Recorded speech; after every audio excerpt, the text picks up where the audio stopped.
చిరంజీవులుగా మన సంప్రదాయంలో 7 పేర్లు ప్రస్తావిస్తారు కదా, ఆ వరుసలో మార్కండేయుడి పేరు ఎందుకు లేదు? మార్కండేయుడు కూడా చిరంజీవినే కదా. మిగతా వారంతా కూడా అశ్వత్థామ బలిర్వ్యాస హనుమాంశ్చ విభీషణ కృప పరశురామశ్చ సప్తైతే చిరంజీవిన. వీరిని సప్త చిరంజీవులుగా నీతి శాస్త్రం వివరిస్తుంది. నీతి శాస్త్రంలో పంచకన్యలు, షట్చక్రవర్తులు, సప్త చిరంజీవులు, సప్త సముద్రములు ఇలా అనేకములను మనకు నీతి శాస్త్రం ద్వారా ప్రాచీనులు బోధించే ప్రయత్నం చేశారు. ఈ సప్త చిరంజీవుల జాబితాలో సప్తఋషుల వలె కూడా ఇది కూడా ఒక జాబితా. ఇలాంటి జాబితాలో మార్కండేయుడి పేరు ఎందుకు లేదు అనేటువంటి ప్రశ్న సమంజసమే. ఉదాహరణగా ఈ సప్త చిరంజీవుల జీవితాలలో అశ్వత్థామ అతడి జీవితాన్ని మనం పరిశీలిస్తే, ద్రోణాచార్యుడు కృపిని వివాహం చేసుకున్న తర్వాత సంతానం కావాలి అని కృపి ప్రశ్నించగా, మనం కాస్త ధనం లేని స్థితిలో ఉన్నాం, పోషణ భారం కష్టం కావచ్చునేమో అని సందేహం వెలిబుచ్చగా, కృపి పర్వాలేదండి అంటుంది.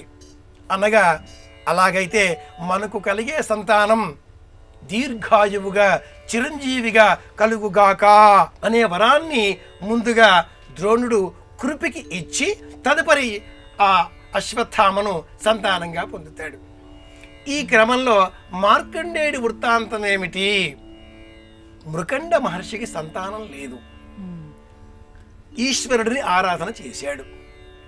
ఈశ్వరుడు ప్రత్యక్షమై వివేకం కలిగి అల్పాయుర్దాయం గల కుమారుడు కావాలా, లేక అవివేకి మూర్ఖుడు కానీ పూర్ణ ఆయుర్దాయం గల కుమారుడు కావాలా అని ప్రశ్నించగా, ఆ మృకండ మహర్షి వివేకం కలిగిన కుమారుడు కావాలి అనే వరాన్ని కోరుకున్నాడు. కాబట్టే ఆ జన్మించే చిన్నవాడు అల్పాయుర్ధం గలవాడు కూడా అయి ఉండాలిగా. కానీ మృకండ మహర్షి ఆలోచన ఎటువంటిది అంటే, ఈశ్వరుని వరప్రసాదంగా జన్మించేటటువంటి పిల్లవాడు అల్పాయుర్దాయం గలవాడు ఎలా అవుతాడు? తనకిచ్చిన సంతానాన్ని తానే తిరిగి తీసుకునేవాడు అవుతాడా పరమేశ్వరుడు? కాబట్టి ఎలా ఇచ్చాడో అలా కాపాడుకుంటాడులే. ఓం నమ శివాయ పరమమంత్రాన్ని జపం చేశాడు. ఆలయంలో ప్రవేశించాడు. యమధర్మరాజు అతడి భటులు మార్కండేయుడిని ఏమీ చేయలేకపోయారు. మిగతా కథ అంతా కూడా మనకు తెలిసిందే.